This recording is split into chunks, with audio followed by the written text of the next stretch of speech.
Alright guys, so this is my sister's 2003 Ford Expedition. Basically we had a no crank, no start. Trying to troubleshoot it. The battery was dead, so we put a new battery in it. Then we wouldn't start with a new battery. She ended up jumping it off this morning. It jumped off. She took it here to the parking lot, turned it off, came back, wouldn't start. So we put a new battery in it.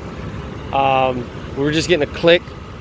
So I thought, okay, maybe it's, I checked the relay and all that. Obviously, the fuses, everything was good. So I ended up putting a new starter in it. Still wouldn't start. Was just getting a click. Actually, when I put the new starter in, it wouldn't do anything. And I checked and finally realized there's a fuse down here. I'll show you which fuse was blown.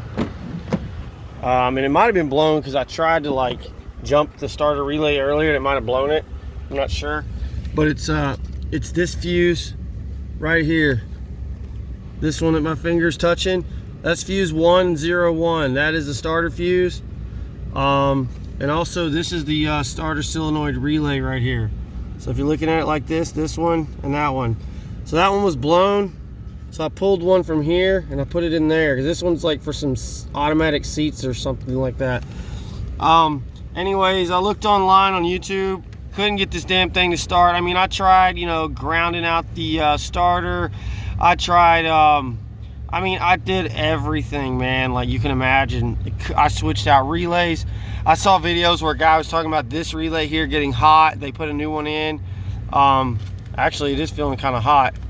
I don't know how hot they're really supposed to get. But anyways, I tried switching those out. Nothing worked. I tried jumping it off again, just, in hopes of something happening. Everything. And, there was some corrosion on the actual starter wire, the red wire that goes from the battery, which I got to put it back on. But you can see I got it looped around the terminal there. They had all this corrosion here. And I was putting a test light on it. And when I would put my test light, it was getting kind of dim in this area. So I was like, all right, I'm going to connect the good spot to the post. And, but anyways, so I thought maybe it was that. So anyways, long story short, here's what I did to get this thing started. I don't know if that was it, but it worked. So I'm just going to tell you. Basically, I just unplugged all three of these plugs from the PCM. I plugged them back in. I got inside it, cranked it up, started right up. So I don't know what the deal with that is, if there was a loose connection, or for some kind of security shit, I don't know. But yeah, you're seeing all these videos on YouTube about, check this, check that. Well, here's just one more thing that you guys can check. If you have a Ford Expedition, this is a 2003, I don't know, it might work on any other one. Still got my Crown Vic over here, got some new lights on it. So now my sister, she can get back up and rolling. She's got the same 4.6 liter V8 that I got in my Vic, which is awesome. You see it? Triton 4.6. But yeah, I was out here for a long time messing with this thing, especially that starter. That top bolt is just a pain in the ass. So I hope you guys don't have to change it very often because it sucks. So anyways, just wanted to make that video. I'm just really excited that I finally got it start. I was really to the point where I was just about to quit. I was just like, man, dude, this is not going anywhere.